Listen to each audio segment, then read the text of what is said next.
As we speak, a major anti-terror operation is underway. David Cameron is flying home, cutting short his journey to Paris, and the government's Emergency Cobra Committee is already in session in Whitehall. The emergency response to the brutal murder which happened in broad daylight this afternoon in a southeast London street. A man thought to be a serving soldier was hacked to death by two suspected jihadists. Government sources said they shouted Allah Akbar and filmed the horrific attack.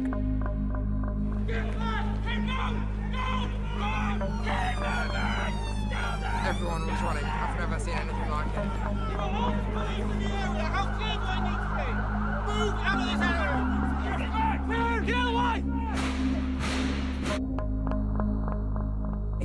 Some breaking news to bring you now. We're getting reports via the Reuters news agency that police are attending an incident at London Bridge in central London.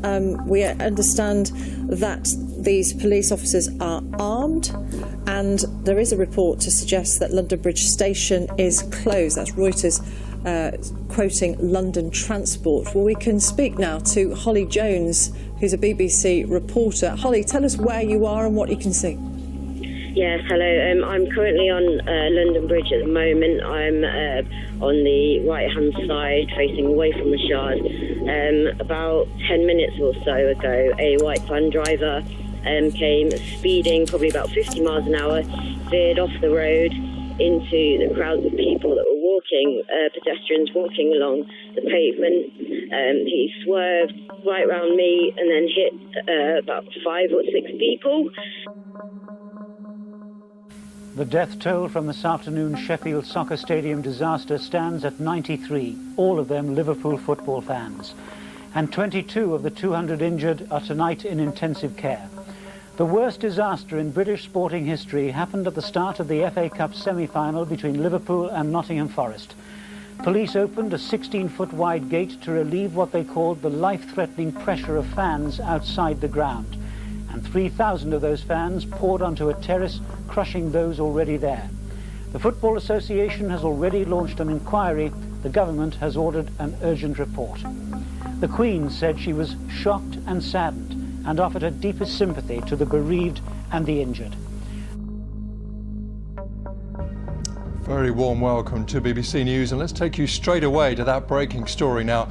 Coming from West London, the London Fire Brigade are dealing with a huge fire in a residential tower block in West London. They were called to this just about 2 in the morning local time, about 2 hours ago now. This is Grenfell Tower, 23, maybe 24-storey block of flats in West Kensington. 200 firefighters at this scene, 40 fire engines. Most people, and most in fact of the people trying to help people still there, have been moved back because there are great concerns that this structure is going to collapse. Local people are saying residents of the tower are still trapped. Details at the moment not yet clear. And as of this morning, I'm afraid to say there are now 79 people that we believe are either dead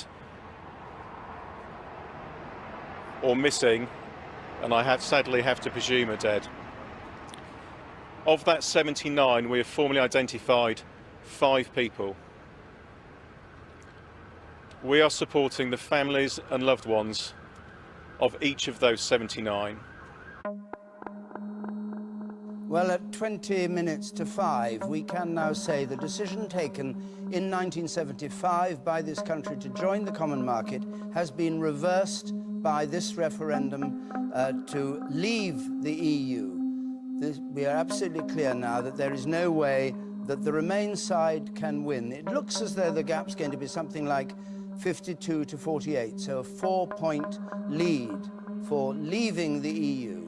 Faisal, we've now reached the point where Sky News is in a position to call this election. And Sky News is projecting that the UK has voted out. The UK electorate has taken the historic decision to withdraw from the European Union after more than 40 years of membership.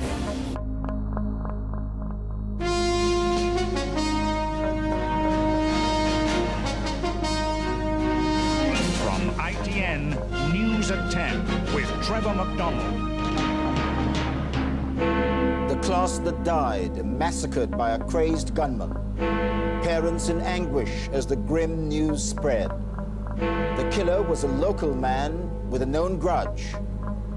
Tonight, a traumatized community is changed forever. Good evening. In 3 appalling minutes today, in the small city of Dunblane in central Scotland, 16 children were murdered. A former scout leader with a grudge walked into their primary school gymnasium with 4 handguns and, without warning, opened fire. The children who died were all 5- and 6-year-olds. Their teacher, Gwen Mayer, seen here with her class in the autumn, was also killed. Almost all the children in the picture who weren't killed were wounded, some seriously. The killer, Thomas Hamilton, finally shot himself dead.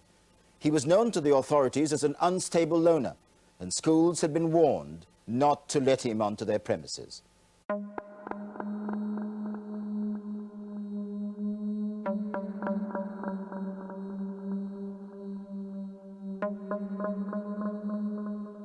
But we start now with some breaking news. Reports are coming in of an attack, or quite possibly several attacks, in Paris. Reports are talking of a burst of gunfire at a restaurant in the 10th arrondissement. Now, the details are still sketchy. Libération, the paper on Twitter, is talking about reports of a shooting at a restaurant in Paris. A journalist from Libération, who's at the scene, reporting that several people have been killed.